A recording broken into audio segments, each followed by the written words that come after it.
안녕하십니까. 전하태 교수입니다. 이번 시간에는 여러분들과 챕터 5 반응에 대해서 공부를 하도록 하겠습니다. 자, 먼저 반응에 대한 내용 중에서 첫 번째 보시게 되면 산화라는 내용이 나와 있어요. 그죠? 자, 그래서 산화라는 것은 환원과 반대되는 입장입니다.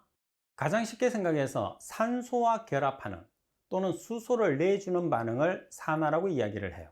반면에 환원이라고 하면 산소를 내어주고 수소를 받는 반응을 이야기하는 거죠. 자, 종류별로 보시게 되면 산화라는 것은 전자를 주는 겁니다. 그리고 산화수가 증가되고, 그리고 산소와 화합한다는 것은 산소와 결합한다는 거죠.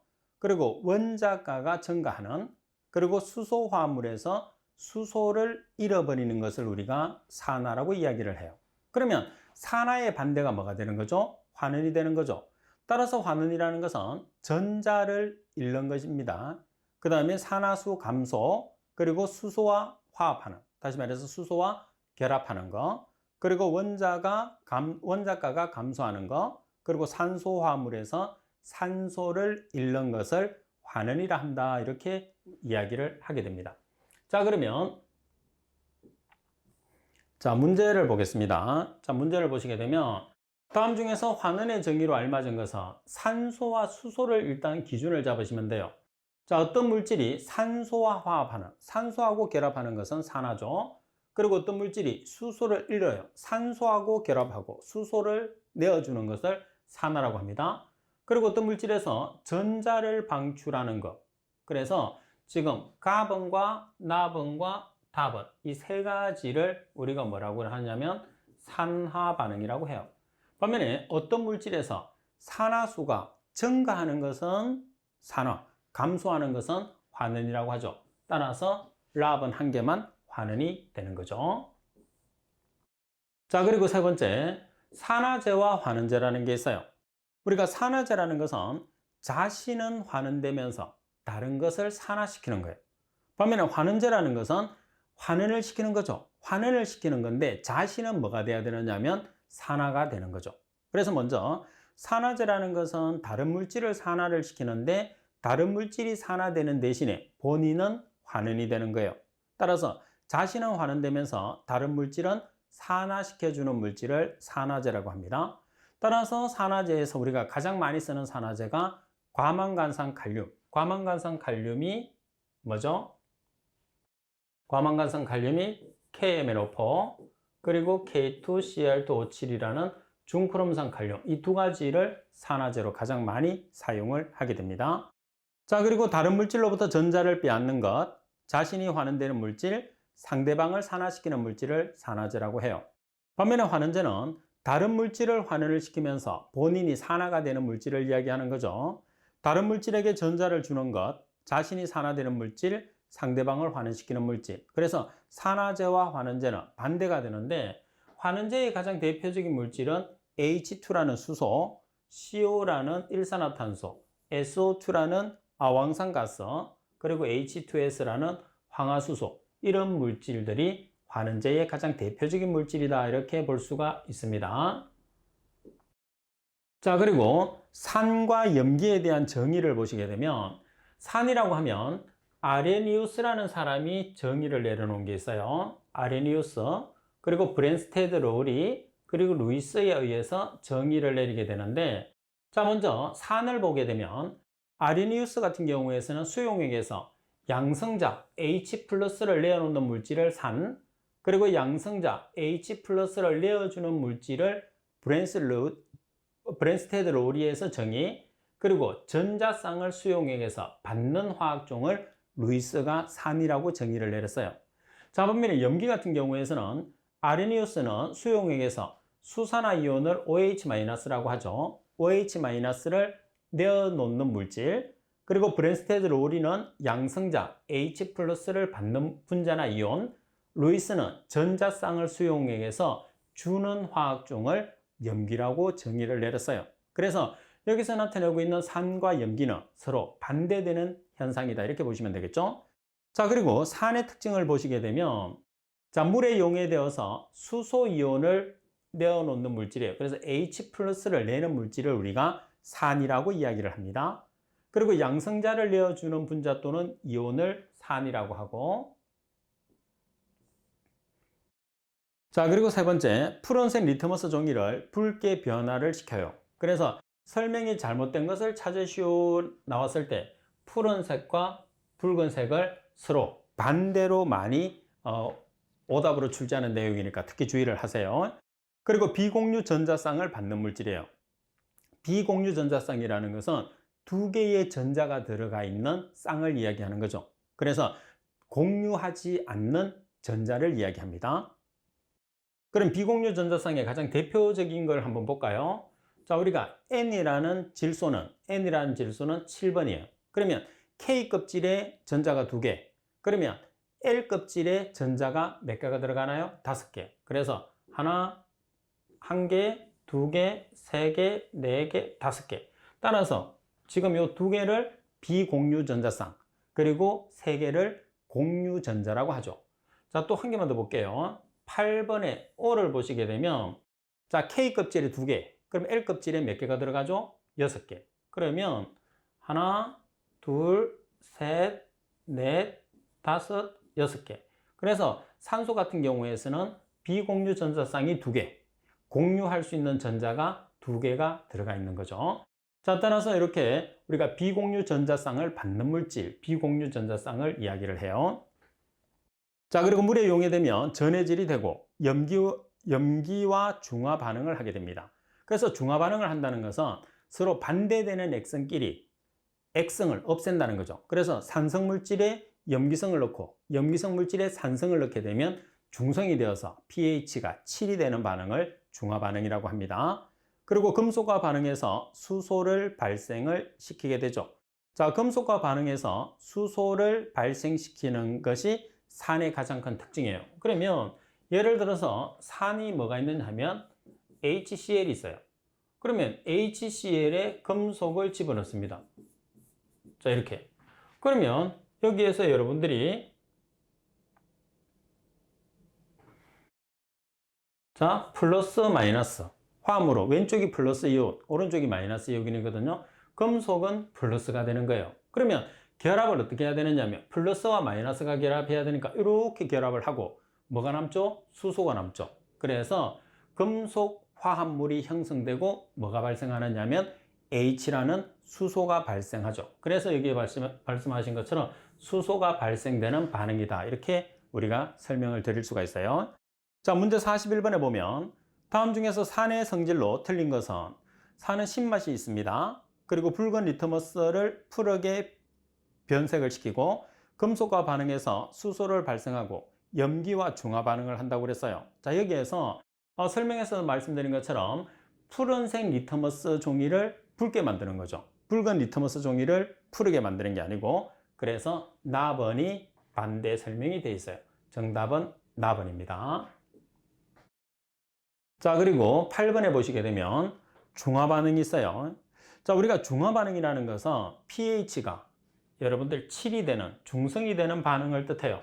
그래서 중화 반응에는 산성 물질에 염기성을 주입을 하고 염기성에 산성 물질을 주입해서 pH를 7로 만드는 거죠. 그래서 pH가 7이 된다는 소리는 액성이 없다는 소리예요. 산성과 알칼리성이 아니라는 소리죠. 그래서 중성으로 만드는 것을 중화 반응이다 이렇게 이야기합니다. 또 설명을 보면 강산과 강염기, 강산의 대표적인 것은 HCl, 강염기의 가장 대표적인 것은 NaOH죠. HCl은 염산, NaOH는 수산화나트륨입니다.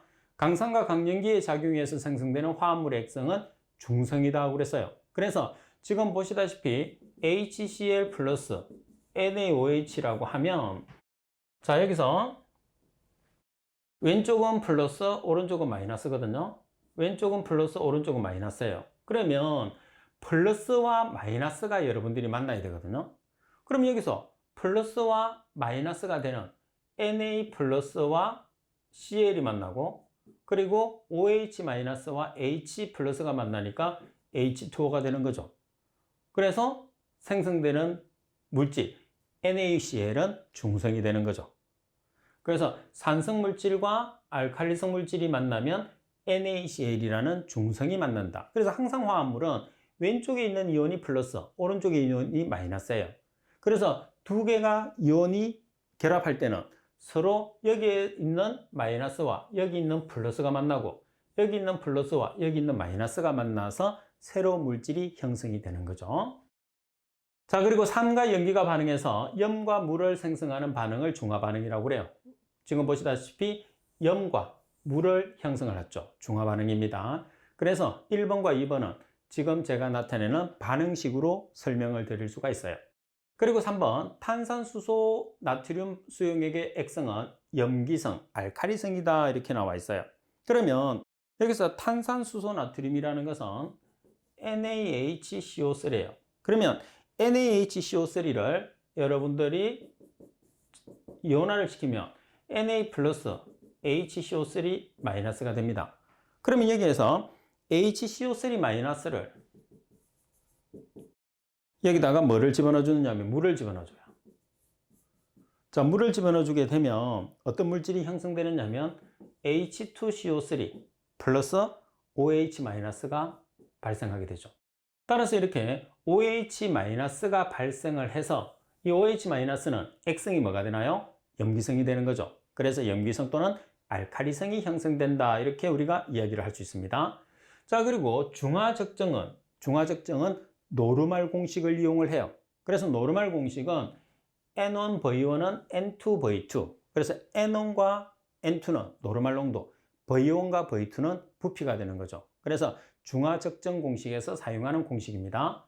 그리고 중화적정에 사용되는 지시약은 8.3에서 10.0 pH 정도의 변색 범위를 가지면서 약산과 강령기의 적정에 사용되는 것은 페놀프탈레인. 그래서 여기서 약산과 강령기에 적정되는 지시약은 페놀프탈레인을 줄여서 pp라고 이야기하거든요. 자, 이 내용은 여러분들이 꼭 정리를 하도록 하십시오. 자, 여기서 몇 가지 다시 정리를 하겠습니다. 정리를 하는데, 자, 먼저 지시약,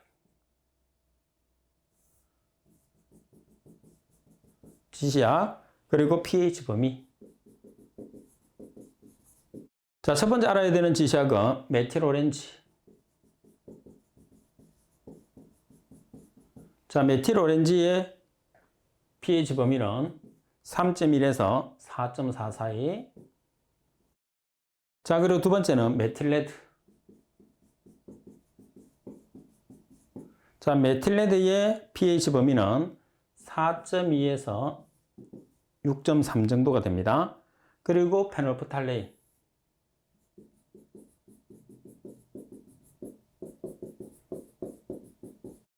자, 페놀프탈레인은 8.3에서 10.0의 값에 나타나요. 자, 여러분 꼭 기억하세요. 자, 지시약과 pH 범위가 있는데 지금 우리 교재에서는 페놀프탈레인 한 개만 나와 있는데 나머지도 문제가 나올 수 있어요. 따라서 메틸오렌지는 pH 범위가 3.1에서 4.4 사이, 그리고 메틸레드는 4.2에서 6.3, 그리고 페놀프탈레인은 8.3에서 10.0의 범위를 가진다는 것을 꼭 여러분들이 숙지를 할 수 있도록 하십시오. 자, 그리고 9번에 보시면 마시 시험이라고 있어요. 마시 시험. 자, 수소와 비소를 연소를 시킵니다. 그 다음 연소 시 발생되는 불꽃을 정발 접시의 밀바닥에 접속시키면 비소 거울이 되는 거죠. 자, 간단하게 여러분들이 이 내용들은 문제 위주로 봐주셔도 돼요. 자, 그러면 문제를 보시면 수소와 비소를 연소시켜 이 불꽃을 정발 접시의 밑바닥에 접속시키면 비소 거울이 된다. 이 반응의 명칭은 무엇인가? 그래서 이 문제로 여러분들이 공부를 해주시면 됩니다. 마시 시험이라고 해요. 자, 그리고 산화환원 적정입니다. 먼저 하이드로키논을 중크롬산 칼륨, 중크롬산 칼륨은 K2Cr2O7을 중크롬산 칼륨이라고 합니다. 적정하는 것과 같이 분석물질과 적정액 사이의 산화환원 반응을 이용해서 시료를 정량하는 분석법을 하이드로키논이라고 해요. 자, 그리고 요오드는 I죠, I. 그래서 요오드 또는 아이오드라고 합니다. 요오드 적정법은 산화환원 적정법 중에 하나입니다. 그리고 요오드 적정법에서 산화제인 요오드 또는 아이오드는 자체만의 색으로 종말점을 확인하기 어려우므로 반드시 뭐를 사용해야 되느냐면 지시약을 사용을 합니다. 그러면 요드 적정법 또는 아이오드 적정법에서 사용하는 지시약은 전분이 됩니다. 전분. 그래서 전분이라는 것은 변색되는 변하는 색깔을 쉽게 알아보기 위해서, 다시 말해서 종말점을 쉽게 찾아내기 위해서 사용하는 시약이 지시약이다 이렇게 생각하시면 됩니다. 그리고 산화환원 적정법에서 요드법, 과망간삼연법, 그리고 중크롬산연법 이렇게 세 가지가 있어요. 따라서 요드법이라는 것은 아이오드법이다 이렇게도 이야기를 해요. 그래서 여기서 요라는 게 영어 명칭으로 I라고 생각하시면 됩니다. 요드, 아이오드 이렇게. 자, 그러면 문제를 보시게 되면 산화환원 적정법 중에 하나인 요드 적정법에서 산화제인 요드 자체만의 색으로 종말점을 확인하기 어려우므로 지시약을 사용한다. 이때 사용되는 지시약은 전분 지시약을 사용하죠. 자, 전분을 우리가 스타치다 이렇게 이야기를 하게 됩니다. 자, 그리고 11번에 보시게 되면 적정법의 종류가 나와 있습니다. 자, 11번에 보면 적정법의 종류가 있는데, 자, 적정법의 종류에서는 자, 두 가지로 우리가 분리를 합니다. 먼저 침전적정법의 종류가 있어요. 침전적정법의 종류, 그리고 킬레이터 적정법의 종류가 있는데, 침전적정법의 종류에는 모르법, 파얀스법, 폴하르트법 세 가지가 있고, 그 다음에 킬레이터 적정법에서는 말 그대로 킬레이터 적정법이 있어요. 그래서 여러분들이 킬레이터 적정법은 침전 적정법의 종류가 아니라는 것을 여러분들이 꼭 기억을 해야 돼요. 적정법은 적정법인데 침전 적정법에 해당하지 않습니다. 자, 그리고 침전 적정법이라는 것은 우리가 주로 사용하는 시약은 질산은 용액을 사용을 해요. 그래서 질산은 용액을 AgNO3라고 하고, 그리고 표준 용액으로 KSCN 용액을 이용하고자 철을 지시약으로 이용하는 방법을 폴하르드법이라고 이야기를 해요. 그래서 FA를 우리가 철이라고 하죠. 자, 예제 44번에 보면 문제 44번 침전적정법에서 AG가 은입니다. AG 플러스에 의한 음법 적정법 중에서 지시약법이 아닌 것을 찾으시오 이렇게 문제가 나왔어요. 자, 그러면 지시약을 사용하는 방법이 아닌 것을 찾으시오 이렇게 문제가 이제 나온 거죠. 그죠? 자, 따라서 가번에 보면 모호법이 있어요. 가번에 보면 모호법. 자, 그리고 나번에 보시게 되면 파이언스법, 그리고 다번에 볼하르트법이 있어요. 그리고 라번에 네펠로법이 있는데, 지금 여기서 지시약법이라는 것은 지시약을 사용하지 않는 방법이라는 뜻이에요. 그래서 풀이에도 나와 있는 것처럼 네펠로법이라는 것은 장치를 이용해서 우리가 분석하는 기기 분석에 해당하기 때문에 라번이 정답입니다. 그래서 문제 44번 같은 경우에서도 여러분들이 문제만 정확하게 답을 기억을 해 주시면 될 것 같아요. 자, 그리고 13번에 보시면, 자, 13번에 보시면 모르법이 있어요. 자, 모르법에 보시게 되면 음법 적정법 중에 하나입니다. 그 다음에 염소이온, Cl-를 염소이온이라고 하죠. 염소이온을 질산은 AgNO3가 질산입니다. 질산은을 용액으로 적정하면 은이온과 반응해서 적색 침전을 형성하는 반응이 모르 적정법, 그리고 지시약으로는 크롬산 칼륨을 사용을 하게 되는 거죠. 이 모르 적정법에서도 이 내용 자체가 설명으로 나오면서 어떤 방법에 대한 설명인지를 묻는 문제가 대부분이에요. 자, 음법 적정법 중에서 하나인 모르 적정법은 염소이온을 질산은 용액으로 적정하면 은이온과 반응해서 적색 침전을 형성하는 반응이다. 이때 사용하는 지시약은 이렇게 나왔어요. 크롬산 칼륨을 사용하니까 정답은 크롬산 칼륨은 K2ClO4가 되니까 가번이 정답입니다. 보기가 비슷한 화학식이 나와 있기 때문에 여러분들이 답을 기억을 했을 때 정확하게 기억을 하고 있는 게 중요해요. 자, 그리고 14번에 보시게 되면 킬레이터 적정법입니다. 자, 킬레이터 적정에 보시면 킬레이터 적정 시 금속이온이 킬레이터 시약과 반응하기 위한 최적의 pH가 있는데, 적정의 진행에 따라서 수소이온이 생겨서 pH의 변화가 생긴다. 이것을 조절하고 pH를 일정하게 유지하기 위해서 가해주는 용액을 완충용액이라고 합니다. 그리고 킬레이터 측정에 사용되는 물질로서는 완충용액이 있고 금속 지시약, 그리고 은폐제 등이 있어요. 그리고 킬레이터 측정에서 EDTA 표준 용액 사용 시에 완충 용액을 가하는 주된 이유는 pH죠. 그래서 적정 시 알맞은 pH를 유지를 하기 위해서 완충 용액을 가해 주는 거예요. 그래서 완충액의 또는 완충 용액의 역할은 pH를 조절하는 역할을 한다. 이렇게 기억을 해 주시면 됩니다. 그리고 킬레이트제 중에서 물에 녹지 않고 에탄올에 녹는 흰색 결정성의 가루로서 NH3 염기성 용액에서 CU2+가 구리이온이죠. 구리이온과 반응해서 초록색 침전을 형성하는 물질은 쿠프론이다 이렇게 되어 있어요. 그래서 쿠프론이 중요한 용어죠. 그리고 에틸알코올이라는 것은 우리가 에탄올이라는 것은 에틸알코올을 뜻하게 되는 거죠. 자, 문제 보면 다음 킬레이트제 중에서 물에 녹지 않고 에탄올에 녹는 흰색 결정성의 가루로서 NH3가 암모니아입니다.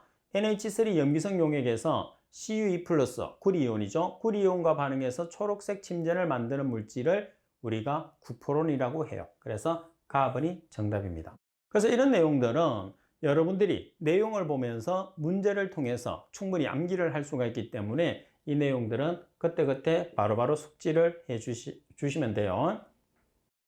자, 그리고 15번에 보시면 염화나트륨 용액을 전기분해했을 때 일어나는 반응입니다. 자, 염화나트륨이라는 것은 NaCl을 염화나트륨이라고 합니다. 자, 전기분해에서 양극에서는 Cl2가 나오고 음극에서는 수소가 나옵니다. Cl2라는 것은 염소, 그리고 H2라는 것은 수소를 이야기하는 거죠. 그래서 양극은 플러스 극입니다. 음극은 마이너스 극이죠. 그래서 플러스 극에서는 염소라는 Cl2 기체가 발생하고, 그리고 마이너스 극에서는 H2라는 수소 기체가 발생하게 됩니다. 자, 그리고 양극은 산화 반응, 음극은 환음 반응을 하게 되죠. 자, 이 내용도 여러분들 잘 기억을 해 주셔야 됩니다. 자, 문제를 통해서 한 번 더 확인하겠습니다. 염화나트륨이라는 것은 말 그대로 NaCl입니다. 염화나트륨 용액을 전기분해했을 때 일어나는 반응으로 틀린 것은, 자, 양극에서는 Cl2 기체가 발생한다. 음극에서는 O2 기체가 발생한다. 음극에서는 O2가 아니고 수소 H2죠. 양극은 산화 반응, 음극은 환음 반응. 그래서 조금 전에 이론에서 말씀드린 것처럼 네 가지 조건을, 그래서 보기에 있는 이 조건을 완벽하게 여러분들이 숙지를 하도록 하셔야 됩니다. 그럼 염화나트륨의 전기분해식을 보면 NaCl이 염화나트륨이잖아요. 그래서 물에 집어넣어요. 그럼 전기분해를 하게 되면 음극에서는 NaOH가 나옵니다. 그리고 음극에서도 수소가 발생을 해요. 그리고 양극에서는 뭐가 나오느냐 하면 Cl2가 나오는 거죠. 그래서 양극에서는 Cl2 기체, 음극에서는 H2라는 수소 기체, 그리고 양극은 산화 반응, 음극은 환음 반응이 일어난다. 이렇게 반드시 여러분들이 숙지를 할 수 있도록 하십시오. 자, 그리고 반응의 특성들을 보시게 되면, 자, 반응의 특성에서는 반응이 일어나는 내용들을 정리를 한 거예요. 묽은 염산이라는 것은 HCl을 이야기합니다. 자, 묽은 염산에 넣었을 때 많은 수소 기체를 발생시키는 물질은 나트륨이다 이렇게 나와 있죠. 그래서 나트륨이 금속성 물질이에요.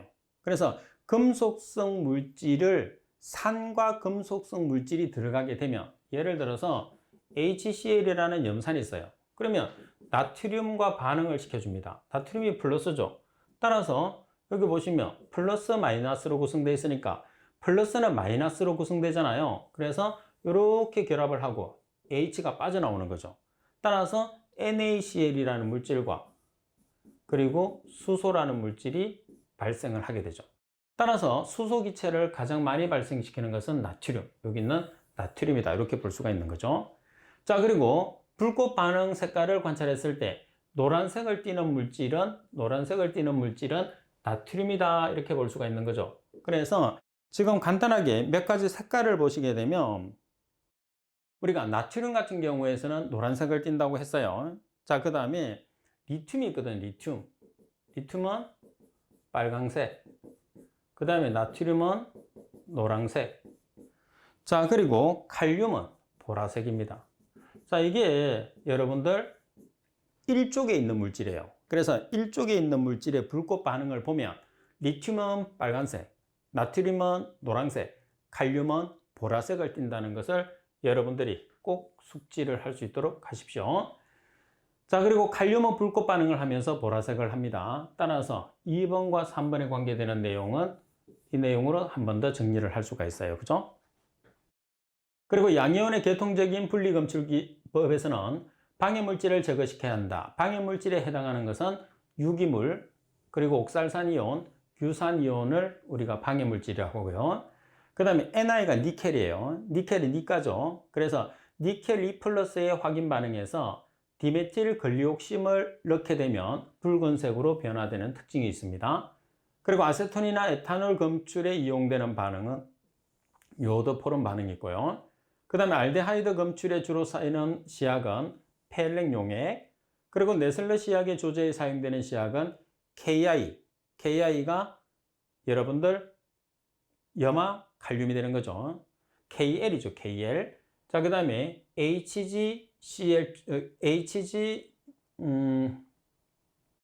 여기서는 요오드 칼륨이네, 그죠? KI라는 것은 요오드 칼륨, 그 다음에 AgI2, 요오드 수원, 그리고 KOH, 수산화 칼륨이 됩니다.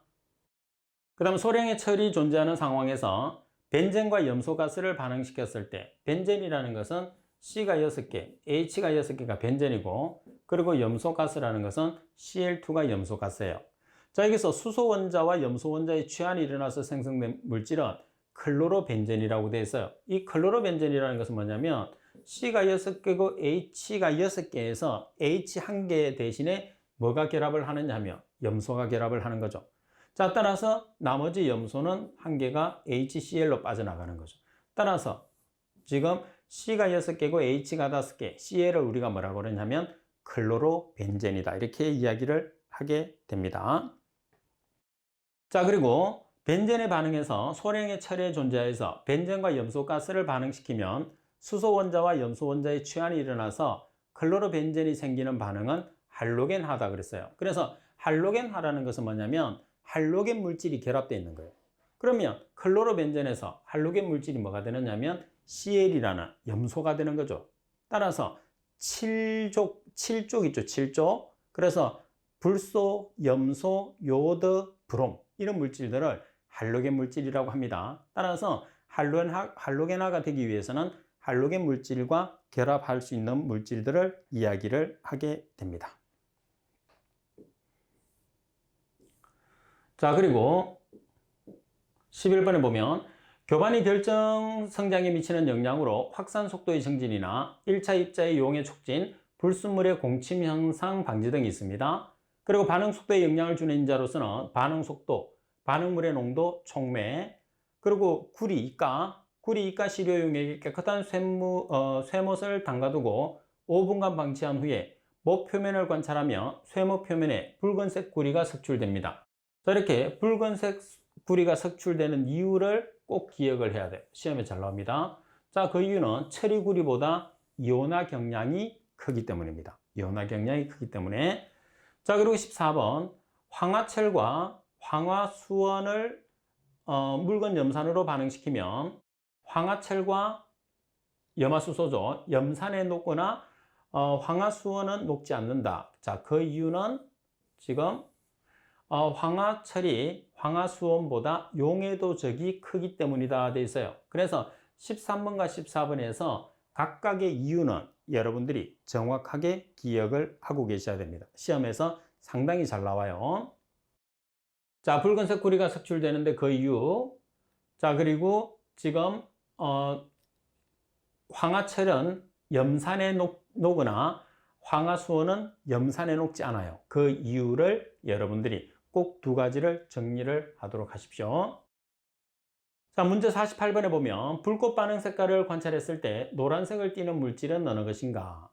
자, 여기서 설명해 있는 것처럼 리튬은 빨간색, 나트륨은 노란색, 칼륨은 보라색, 루비듐은 연한 빨간색, 세슘은 연한 파란색이에요. 그래서 주로 노란색을 띠는 물질을 많이 찾게 하는데 노란색을 띠는 것은 뭐가 되는 거죠? 나트륨이 되는 거죠. 따라서 라번이 정답이 되는 겁니다. 자, 그리고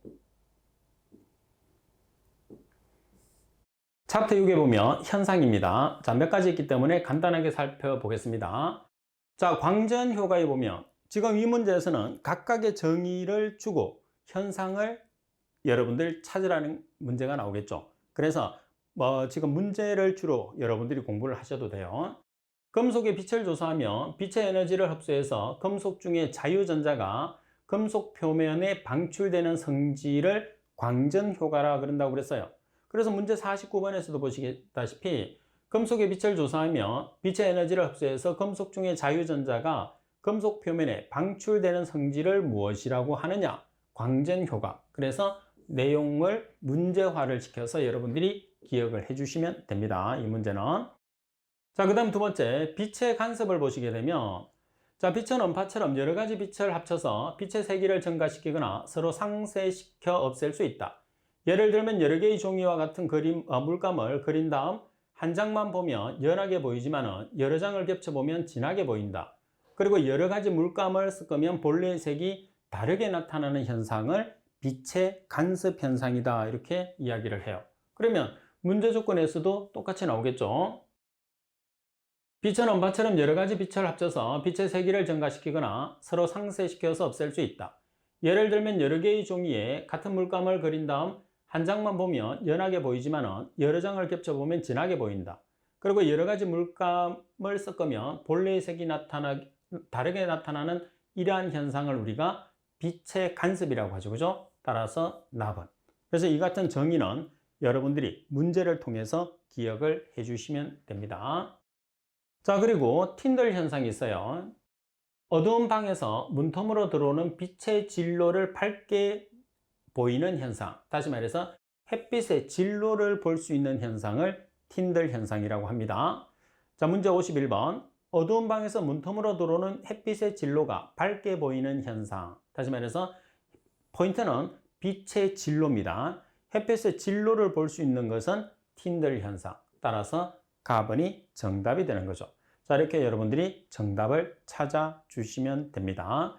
자, 말씀드린 것처럼 우리가 현상이라든지 그리고 지금 여러분들 반응에 관계되는 내용들을 요약 정리를 한 내용들이기 때문에 특별하게 그 정의 부분들이 많아서 여러분들이 그 내용을 반드시 숙지를 해 주셔야 돼요. 숙지를 해서 바로바로 우리가 단답형의 문제가 나온다고 생각을 하고 각각의 내용을 정확하게 숙지를 할 수 있도록 하십시오. 자, 오늘 수업은 이것으로 마치도록 하겠습니다. 수고하셨습니다.